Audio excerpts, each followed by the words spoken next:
열한야랑 정치부 김민지 기자와 함께합니다. 첫 번째 주제 보겠습니다. 정청래 민주당 최고위원 뭐가 없다고 선언을 하는군요. 네, 사퇴는 없다. 그러니까 최고위원을 하면서 동시에 국회 과방위원장 자리도 지키겠다고 선언했습니다. 그동안 겸직 논란으로 정청래 의원과 비교가 됐었던 인물이 있었죠. 국민의힘 정진석 의원이죠. 비대위원장과 국회 부의장을 이제 겸직하게 되면서요. 네, 정 비대위원장이 어제 겸직하지 않겠다면서 부의장 포기 선언을 했거든요. 자연스럽게 비슷한 상황인 정청래 의원의 선택에도 관심이 모아졌는데요. 제가 사퇴하는 일은 없을 겁니다. 저는 당원과 지지자한테 이미 물어봤어요. 제 페이스북에 물어봤는데 댓글이 무려 한 3,700개 정도 달렸어요. 과방위원장을 물러나면 안 된다 이런 거거든요.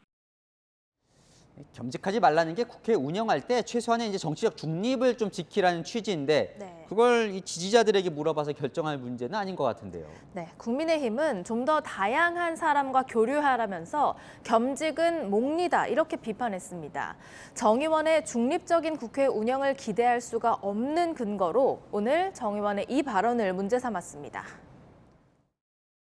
대통령이 뭘 모르는 것 같다, 불안하다. 심지어 이런 얘기도 많이 하더라고요. 이러다가 임기는 다 채우겠냐. 국민적 저항을 받게 될 것이고 임기가 보장되지 않을 가능성이 높다고 생각합니다. 그러게 민주당이 요즘 대통령 임기 이야기를 자주 하는데 네. 5년 대통령 임기는 헌법에서 보장이 되어 있는 거잖아요.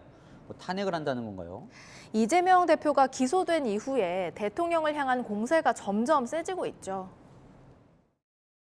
윤석열 대통령이 어찌 이리도 무능하고 무대책이냐, 해도 너무하다, 윤석열을 찍은 손가락을 자르고 싶다, 이런 말들이 자자했습니다.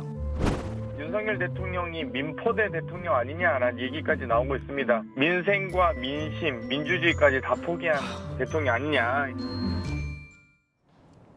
국민의힘은 이재명 대표가 검찰 수사에 성실히 임하는 게 먼저다 이렇게 받아쳤습니다. 네, 다음 주제 넘어가 보겠습니다. 최강욱 민주당 의원이요. 뭐가 깜깜무소식일까요? 최 의원의 성희롱 발언 징계가 깜깜무소식입니다. 네, 저 화상회의 때 했던 그 성희롱 의혹 발언인데 네.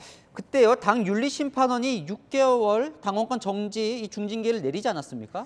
그런데 최 의원이 이 성희롱 가해자라는 오명에서 벗어나고 싶다면서 재심을 청구했거든요. 그러면서 징계 효력이 정지된 상태입니다.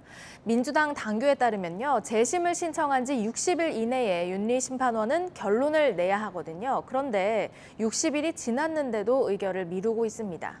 그 사이 민주당 청원 게시판에는 당심과 괴리된 결정을 일삼는다며 최강욱 의원에게 중징계를 내린 윤리심판원을 규탄하는 글이 올라왔습니다. 네, 내용을 보니까 오히려 윤리감찰단을 징계하라 이런 내용도 있던데요. 당 지도부가 답변을 해야 하는 기준인 5만 명 이 동의도 넘겼네요. 보니까. 네, 아직 답변은 하지 않고 있습니다.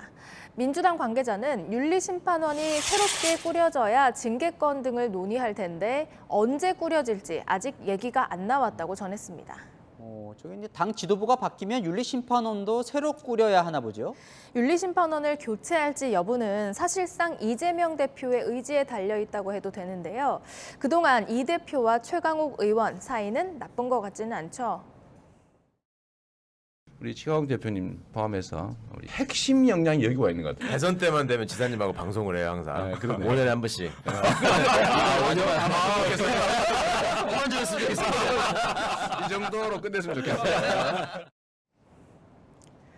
새로 선출된 최고위원들도 이 최강욱 의원과 친분이 있는 의원들이 많이 있는데요.